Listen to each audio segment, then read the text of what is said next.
নমস্কার, your internet school চ্যানেলে তোমাদের সকলকে স্বাগত। তো আজকে আমরা ক্লাস 8-এর রায়ান মার্টিন কোশ্চেন ব্যাংক অনুসারে মডেল সেট 7 এর কোশ্চেন অ্যান্সারগুলো সমাধান করব। তো দেরি না করে চলো ভিডিওটা শুরু করা যাক।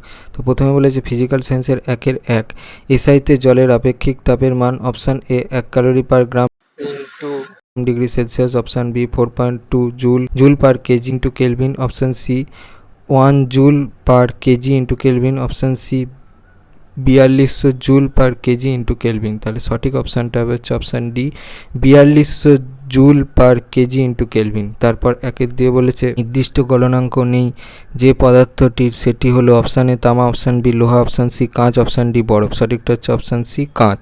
তারপর 1-3 বলেছে শুকনো খাবার সোডা ও টার্টারিক অ্যাসিডের ক্রিস্টালের মিশ্রণে জল যোগ করলে যে গ্যাসটি উৎপন্ন হয় সেটি হলো option A sulphur dioxide, option B carbon dioxide, option C nitrogen, option D oxygen. সঠিকটা হবে অপশান বি কার্বন ডাইঅক্সাইড। তারপর 1-4 বলেছে বিজারক পদার্থ, অপশান এ নিজে বিজারিত হয়, অপশান বি নিজে জারিত হয়, অপশান সি নিজে ইলেকট্রন গ্রহণ করে, অপশান ডি কোনোটিই নয়। সঠিকটা হচ্ছে অপশান বি নিজে জারিত হয়।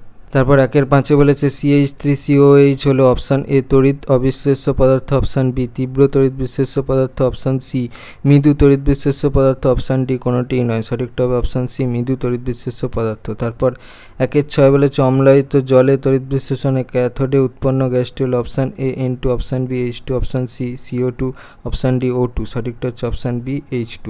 তারপর 2-1 বলেছে 0 ডিগ্রি সেলসিয়াস উষ্ণতায় 1 গ্রাম বরফে 80 ক্যালোরি তাপ দিলে চূড়ান্ত তাপমাত্রা কত হবে? উত্তরটা হবে 0 ডিগ্রি সেলসিয়াস। তারপর 2-2 বলেছে হিম মিশ্রণ কি? উত্তরটা হবে বরফ ও নুনের নির্দিষ্ট ভরের অনুপাতের মিশ্রণ। তারপর 2-3 বলেছে কোন পদ্ধতিতে সবচেয়ে দ্রুত তাপ সঞ্চারিত হয়? উত্তরটা হচ্ছে বিকিরণ পদ্ধতিতে। তারপর 2-4 মার্বেল পাথর বা ক্যালসিয়াম কার্বনেট থেকে পোড়া চুন বা ক্যালসিয়াম অক্সাইড প্রস্তুতি কী ধরনের রাসায়নিক পরিবর্তন? উত্তরটা হচ্ছে তাপগ্রাহী রাসায়নিক পরিবর্তন। তারপর 2-5 বলেছে শূন্যস্থান পূরণ করো, ধাতু ঝালাই এর কাজে ব্যবহৃত হয় ড্যাশ গ্যাস। উত্তরটা হবে হচ্ছে অ্যাসিটিলিন গ্যাস। তারপর 2-6 বলেছে সত্য মিথ্যা লেখো। FeSO4 প্লাস Zn, সেখান থেকে হচ্ছে Fe প্লাস ZnSO4 বিক্রিয়ায় Zn হলো জারক, এটা হচ্ছে মিথ্যা। তারপর 2-7 বলেছে গ্যালভানাইজড লোহা কি? লোহার তৈরি দ্রব্যকে মরচে পড়ার হাত থেকে রক্ষা করার জন্য তড়িৎ বিশ্লেষণ পদ্ধতিতে ওই দ্রব্যের উপর লোহা অপেক্ষা কম সক্রিয় ধাতু জিঙ্কের প্রলেপ দেওয়ার পদ্ধতিকে গ্যালভানাইজেশন বলে এবং এইভাবে প্রাপ্ত লোহাকে গ্যালভানাইজড লোহা বলে। 2-8 মোটামুটিভাবে 50 কিলোমিটার ওপর আকাশ ও ভূপৃষ্ঠের বিভব পার্থক্য কত? উত্তরটা হচ্ছে 4 লক্ষ ভোল্ট। তারপর 2-9 সামান্য লঘু H2SO4 মিশ্রিত জলে তড়িৎ বিশ্লেষণে ক্যাথোডে কি উৎপন্ন হয়? উত্তরটা হচ্ছে H2 গ্যাস। তারপরে হচ্ছে 2-10 LED এর পুরো নাম কি? পুরো নাম হচ্ছে লাইট এমিটিং ডায়োড।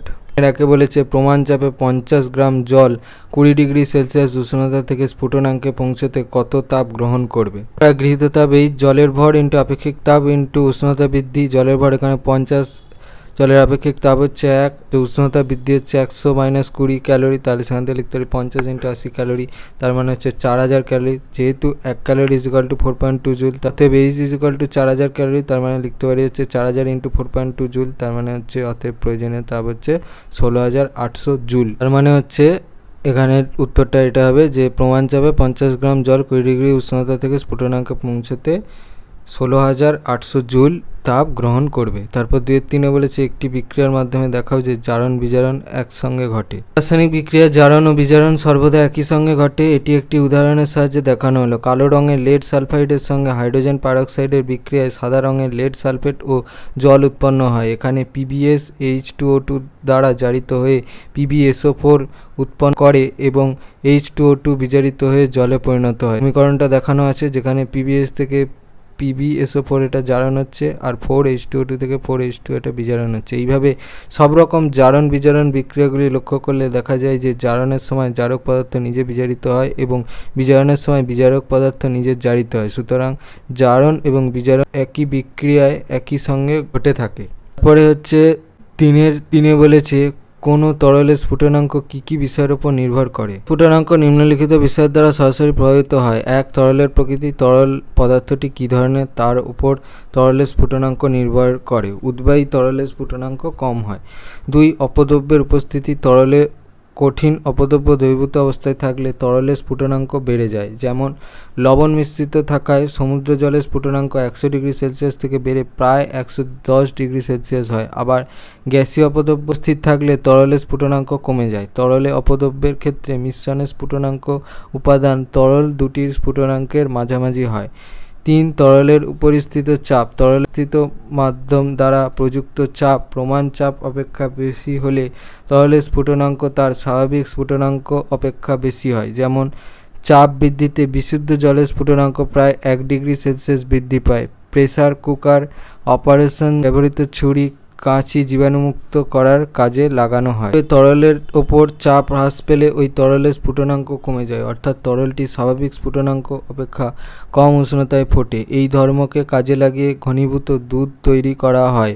পাহাড়ি অঞ্চলে বায়ুচাপ কম হয় জল তার স্বাভাবিক স্ফুটনাঙ্ক অপেক্ষা অনেক কম উষ্ণতায় ফুটতে শুরু করে। যেমন দার্জিলিং এ জল প্রায় 93.6 ডিগ্রি সেলসিয়াস উষ্ণতায় ফোটে, ফলে খাদ্যদ্রব্য ভালো সিদ্ধ হয় না। 3.4 তড়িদাবেশ বলতে কি বোঝায়?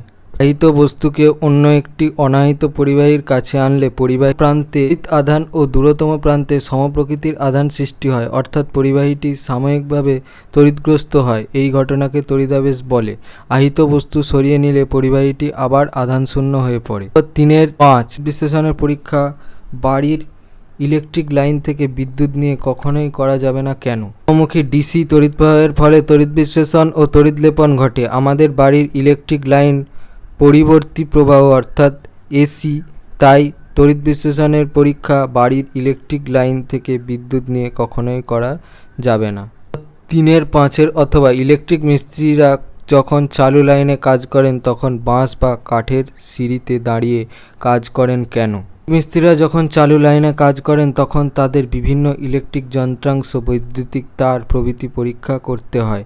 সেক্ষেত্রে ইলেকট্রিক শক লাগার সম্ভাবনা থাকে। মানবদেহ তড়িৎ সুপরিবাহী হয়, মিস্ত্রিদের তড়িৎ স্পৃষ্ট হওয়ার সম্ভাবনা থাকে। তাই বিপদ দূর করতে ইলেকট্রিক মিস্ত্রিরা তড়িৎ কুপরিবাহী বাঁশ বা কাঠের সিঁড়ি ব্যবহার করেন। তারপর 4.1 শিশিরাঙ্ক কি? থার্মোফ্লাক্সের মধ্যে গরম পানীয় গরম থাকে, আবার ঠান্ডা পানীয় অনেকক্ষণ পর্যন্ত ঠান্ডা থাকে, কেন? উষ্ণতায় কোনো নির্দিষ্ট পরিমাণ বায়ু তার মধ্যে উপস্থিত জলীয় বাষ্প দ্বারা সম্পৃক্ত হয়ে যায়, সেই উষ্ণতাকে শিশিরাঙ্ক বলে। কাঁচ তাপের কুপরিবাহী এবং কাঁচপাত্র ও ধাতব বা প্লাস্টিক আবরণের মধ্যবর্তী স্থান অন্তরক পদার্থ দিয়ে পৃথক থাকার ফলে এবং পাত্রের মুখে থাকা কর্কের ছিপিও অন্তরক পদার্থ হয় পরিবহন পদ্ধতিতে বাইরের বায়ুর সঙ্গে ফ্লাক্সে রাখা তরলের তাপীয় আদান প্রদান ঘটতে পারে না।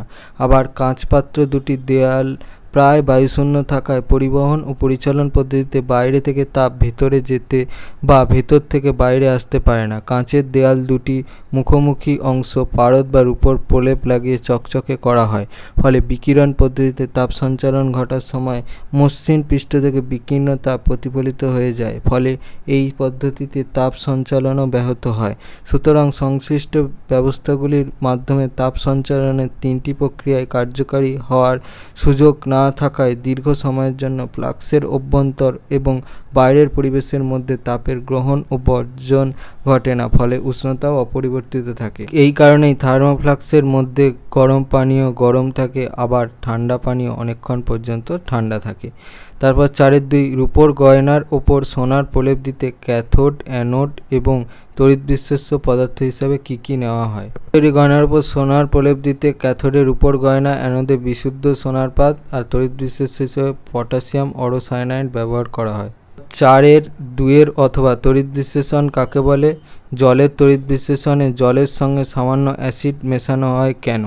প্রক্রিয়ায় গলিত বা জলে দ্রবীভূত অবস্থায় তড়িৎ বিশ্লেষ্য পদার্থের মধ্য দিয়ে তড়িৎ প্রবাহিত হয়ে পদার্থটির রাসায়নিক পরিবর্তন ঘটে এবং নতুন পদার্থ উৎপন্ন হয়, সেই প্রক্রিয়াকে তড়িৎ বিশ্লেষণ বলে। দ্রবণে উপস্থিত আয়নই তড়িৎ পরিবহন করে। আয়নের সংখ্যা যত বেশি হয় দ্রবণে তড়িৎ পরিবহন ক্ষমতাও তত বাড়ে এবং দ্রবণটি তড়িতের সুপরিবাহী হয়।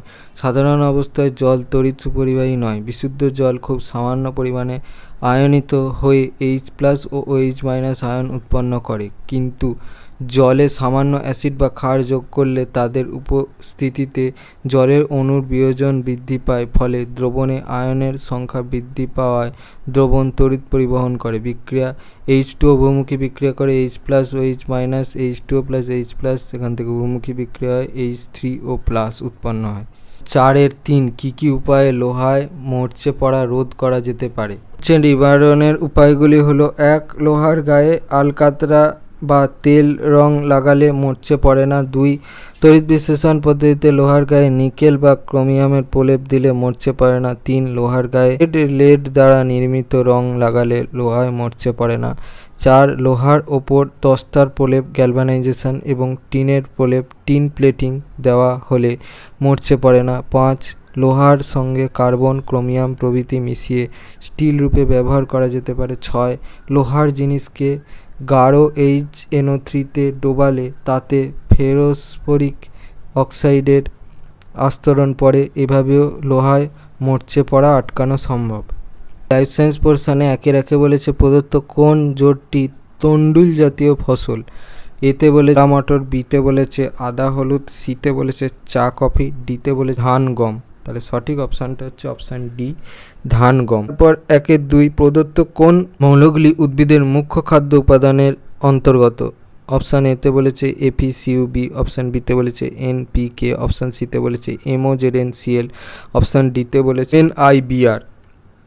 সঠিকটা হবে অপশান বি, NPK।